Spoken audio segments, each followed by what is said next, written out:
नगर निगम सोलन का मुद्दा सुलझने की बजाय उलझता नजर आ रहा है। आसपास की 8 पंचायतों के लगभग 20,000 लोगों की एकता को ग्रहण लगता नजर आने लगा है।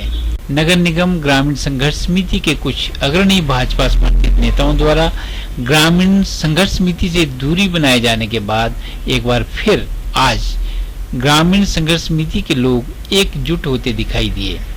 होना तो यह चाहिए था कि ग्रामीण क्षेत्र को नियमबद्ध तरीके से पहले विकसित किया जाता, पंचायती राज के तहत नियम बनाकर गांव को विकसित किया जाता तो शहर व गांव के बीच की दूरी स्वतः ही कम हो जाती और कभी आज की तरह नगर निगम जैसी संस्था से जुड़े जाने पर ऐसी परिस्थिति न बन पाती।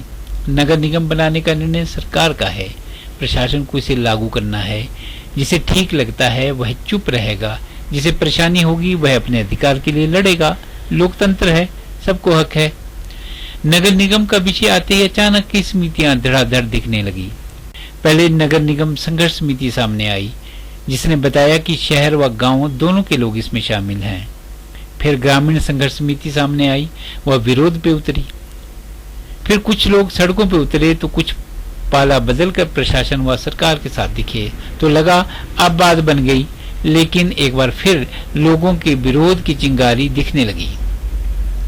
ग्रामीण संघर्ष समिति का पुनर्गठन करने के बाद संघर्ष समिति के संयोजक लेशु भाई ने सरकार व प्रशासन पर गंभीर आरोप लगाए। संयोजक ने समिति के कुछ पूर्व सदस्यों पर मौका प्रस्ती का लाभ उठाने का आरोप लगाया। अगर सरकार नहीं मानेगी तो हम इसको संघर्ष को तेज करेंगे। जो हमारी 8 पंचायतें नगर निगम में नहीं मिलनी चाहिए। क्यों नहीं मिलनी चाहिए? हमारे को नगर निगम मिलने से नुकसान है जी। जब इसकी कमेटी की आबादी 40,000 है और 11 की गणना है, वो अगर 2 अब की गणना की जाए तो मेरा ख्याल 70 से ऊपर टपती है जी।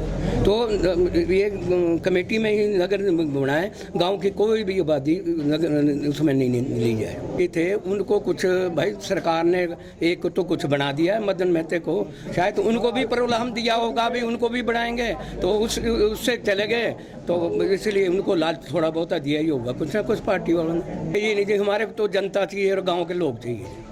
तो आप ये लोगों को नुकसान है ना जी इसमें। किसानों को ऊपर टैक्स इतने बढ़ जाएंगे।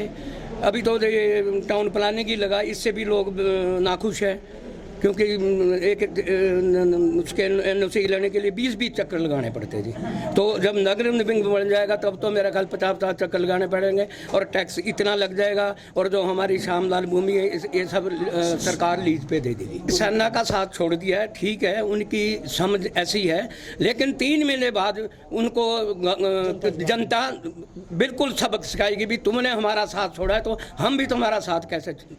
संघर्ष समिति की सदस्य महिला सदस्यों ने अपनी शंकाएं जाहिर की। वह कहा कि गांव के भोले भाले गरीब किसान टैक्स के बोझ तले दब जाएंगे, जिससे गरीब ग्रामीणों की माली हालत और कमजोर हो जाएगी। उनका तर्क था कि भले ही सरकार नगर निगम बनाए, लेकिन ग्रामीण क्षेत्र को इससे अलग रखा जाना चाहिए। इन महिलाओं ने अपनी बात मीडिया कर्मियों के सामने भी रखी। सविता शांडिल, पंचायत समिति अध्यक्षा ब्लॉक सोलन से हूँ। आज यहाँ पे जो समिति का गठन किया गया है, मैं उसमें एज ए मेंबर हूँ।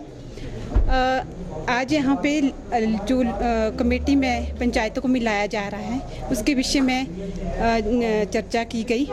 यहाँ पे जो 8 पंचायतें हैं उनको कमेटी में बनाने के लिए कहा गया है, जो सभी विरोध कर रहे हैं। यहाँ पे सभी पंचायत के वार्ड मेंबर मौजूद हैं। उन्होंने कहा है कि कोई भी व्यक्ति इसमें नहीं मिलना चाहता क्योंकि कमेटी में मिलने से उनको बहुत नुकसान हो रहा है। वो सभी विरोध कर रहे हैं इस बात का और वो कमेटी में नहीं मिलना चाहते। पंचायत की वार्ड मेंबर हूँ जानकी देवी। मेरा जितना वार्ड है सब विरोध कर रहे हैं कि हम कमेटी में नहीं जाना चाहते। नगर निगम बनेगा या नहीं, इसका दायरा क्या होगा, यह तो अभी भविष्य के गर्भ में है। लेकिन इस विषय को राजनीति से तो बिल्कुल दूर रखा जाना चाहिए। वर्तमान में जो हो रहा है वह राजनीति से प्रेरित दिखाई दे रहा है, जिस पर सार्थक तरीके से हल किए जाने की आवश्यकता है।